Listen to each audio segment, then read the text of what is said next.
o Freud vai supor a fase fálica, que seria uma das organizações da libido, e que pode ser, nós vamos aqui para simplificar, descrevê-la, a fase fálica, sinônimo de fase genital, sinônimo do que na cultura hoje se chama de binário, ou binarismo. O que vai acontecer, se entender, é que essa fase fálica vai produzir dois tipos de pulsão que vão, dois tipos de impulsos que vão prevalecer no ego e na autoridade, na identidade. Na alteridade, eu ia dizer, já falei autoridade, porque é isso mesmo. Esses dois tipos de pulsão também, a gente vai ver, vão estar relacionados à ideia de poder, mas ainda não. Como é que isso vai se construído, já que é uma coisa complexa e que a princípio que eu tenho uma criança que aprendeu a se controlar. Só, não dá para viver ainda assim, se controlar, mas tem também que querer buscar alguma coisa. Nesse momento ela está fazendo doações e devorando, oral e anal, entre outras milhões de coisas. Então, o que vai acontecer? Eu vou colocar, então, apresentando numa leitura que é bastante estrutural, e que não é exatamente como Freud a propõe, porque ele vai trazer historinhas, mas vou tentar me remeter a essas historinhas. Os textos são conhecidos, eu vou me referir especialmente a algumas consequências psíquicas e a organização genital infantil, uma interpolação, mas também tem a dissolução do complexo de Édipo. Tá? Então, eu vou começar também esquematicamente com a ideia do complexo de castração. Intervém sobre essa criança, o complexo de castração, começa aí. Ou uma ameaça de castração que vai produzir um complexo de expulsões envolvendo a castração. O que eu quero dizer com isso? Primeiro, a criança vai se masturbar, para Freud. Por que ela se masturba? A ideia de base seria a ideia natural, que eu vou querer descartar, é que ela se masturba porque naturalmente ela tem prazer naquele órgão. Não, tudo está sendo construído. Ela definiu uma zona erógena importante, que é a boca, definiu outra importante, que é o ânus, como representação de entrega, de dádiva, né? Mas essas pulsões estão se exercendo na vida dela de variadas maneiras. Ela está jogando brinquedinho pela janela, isso é pulsão anal, para ver o que é perder, ganhar. Ela está fazendo jogo com carretel, tudo isso está em jogo. Ela está fazendo esconde, aparece com a cara, tá? Aí estão entrando as pulsões anais. Então a gente tem que supor que se ela começa a se masturbar é porque alguma área foi definida como zona erógena, foi investida pelo adulto como zona erógena. Isso é muito difícil de ver, porque você imagina que a mãe, ela quer o tempo todo que a boca esteja carregada, que a criança coma, ponha na boca, ela quer que o cocô seja muito investido, mas ninguém imagina uma mãe que quer que o pinto ou a vagina da criança seja investido. Mas é exatamente isso. Tem uma espécie de buraco negro no corpo dessa criança, porque a mãe não toca ou não fala daqueles lugares da mesma maneira. Então, é uma carga pelo avesso de libido, mas é uma carga.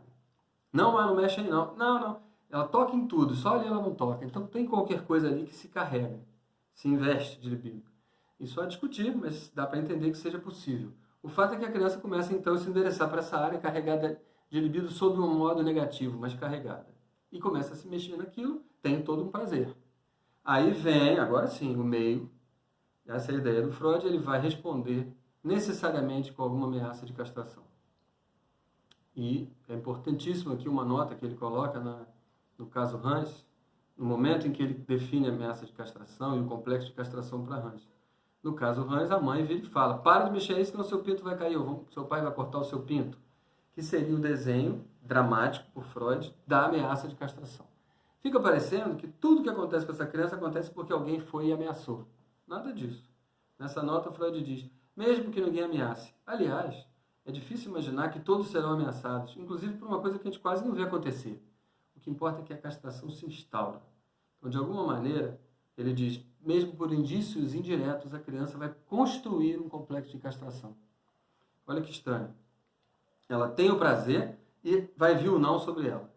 Vamos falar um pouquinho disso, mas primeiro entendo que vai descer sobre ela uma espécie de negação.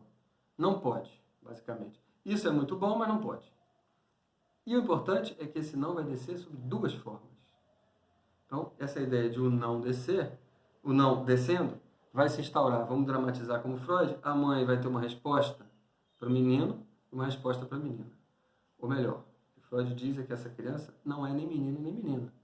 Ela é uma coisinha que tem para o adulto um futuro de menina ou futuro de menino. Porque o adulto assume que a anatomia é destino. Então, o adulto vai dizer, se ele tem pinto, então ele vai gostar de futebol, tende a gostar de futebol. E se tem vagina, tende a gostar de rosa. Então, o adulto começa a tratar diferente essa criança. Aí a ameaça entra diferente. Quando ele diz não, ele vai dizer não para os dois. Ninguém pode ficar se masturbando sem parar. Então, ele vai marcar esse prazer como uma proibição. Essa proibição, isso tudo nós estamos falando ainda é o adulto cuidador, mãe. Ainda nem entrou a função paterna. É só a função materna dizendo, não, nem tudo pode, isso não pode, para. Porque senão você vai ficar eternamente, cadê o laço social se todo mundo se masturbasse sem parar, como Diógenes, né? Então, não. Só que se for para aquela coisinha conhecida como menino, será um menino, né? Aquele que se supõe biologicamente ser menino, a incidência da ameaça será, você tem alguma coisa aí, realmente você pode ter prazer ao alcance da mão, mas ainda se é muito cedo, ainda você não sabe fazer, se você fizer muito vai ficar doente, é ruim, para. Nas versões mais atuais e liberais, se diz assim, isso é inadaptado que aconteça aqui, vai fazer isso no quarto, eu não quero ver. De qualquer maneira, vocês estão entendendo que tem um não. Mas lembre que o não é, você tem, e não é agora, não é por enquanto. Do outro lado, para os seres que serão reconhecidos como femininos, futuros femininos, o que vai encontrar é um outro tipo de ameaça, que é o que você está fazendo não existe. Não tem nada aí. É difícil passar essa ideia, mas é uma negação muito mais, num certo sentido, diferente. Você poderia ter isso ao alcance da mão, mas não pode. Não tem. É um engano seu. Não é assim que funciona. Você vai ter que passar, esquece isso, vai cuidar de outras coisas. Você é um ser doce, você não é para ficar fazendo isso. Ah, vocês imaginam uma criança que está lá, sei lá, se ela está enfiando a bonequinha, a mãe não vai chegar e vai falar, minha filha, você pode fazer isso, vai lá para dentro. Não, ela vai tirar a boneca e vai falar, para com isso, deixa de ser louca. Então, é para sensibilizar que a ameaça de castração sobre essa que é reconhecida como será a mulher, né, mas que já é reconhecida, acredita o adulto que é uma mulher, será bem diferente. Sai. É isso que é discutido por Freud na conferência A Feminilidade como migração do local de prazer. Então, num certo sentido, vai haver uma negação, e essa negação incide como isso que não tem aí, você pode ter prazer, claro, mas você vai ter que passar, vamos dramatizar, pela mão de alguém, não pela sua. Quando alguém chegar e tocar você do lugar certo, encostar em você do lugar certo, tem que ser tipo um príncipe encantado, Mr. Right, aí você vai ter o prazer. Então, desde sair dessa criança, se ela seguir esse caminho, se ela aceitar esse jogo de identidades e interdições, e ela realmente acreditar que o corpo dela, não, o gozo que ela tem no corpo dela não é ela que pode acionar, ela vai ter uma relação com a diferença, o social, as pessoas, muito diferente daquele outro. Aquele serzinho que acreditou que tinha, ele será essencialmente um masturbatório. Ele pode acessar o gozo quando quer, só que ele tem que acessar bem, ele tem medo. Porque sabe lá, se esse gozo que ele pode acessar, alguém não pode ter melhor, alguém não pode... Na verdade, o dele sempre foi mentiroso. Então vai ter todo um trabalho desse lado masculino, de que será masculino, que Freud chama de complexo de virilidade. Que é essa sensação de eu tenho, mas talvez eu ainda não saiba usar bem. Eu tenho, mas talvez me seja enganado. Vai ver que eu não tenho não, vamos tirar.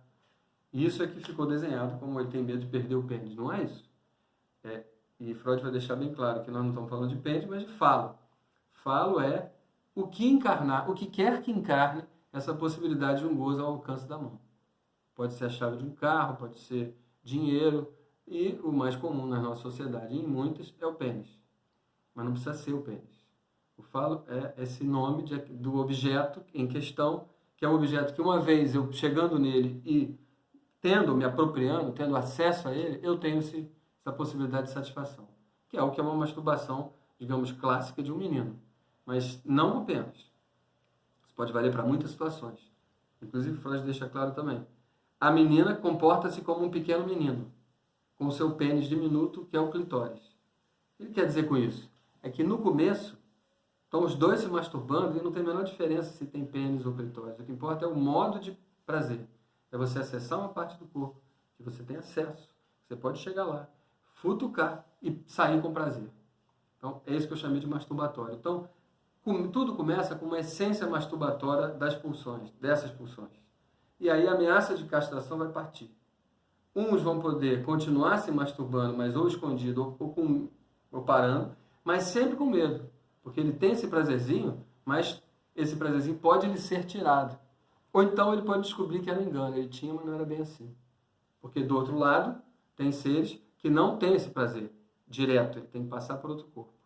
Então Freud supõe que tem um complexo de castração, que é a incidência dessa ameaça, e depois precisa também de uma concretização dessa ameaça, que é a visualização para ele dos órgãos genitais. Então, em algum momento, essa criança vai olhar e vai dizer, é verdade, aquela ameaça é verdade.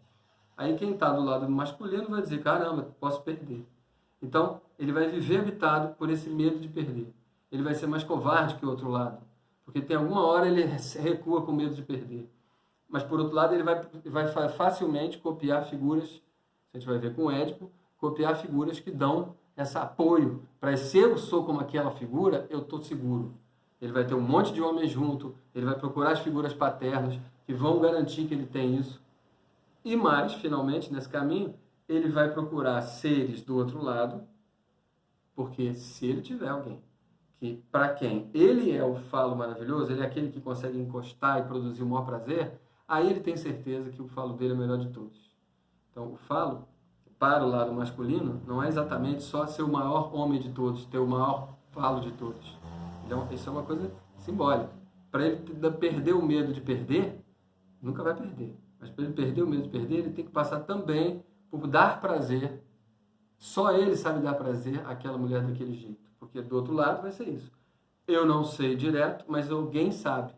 E quando eu chegar nesse alguém, eu encontro o meu prazer.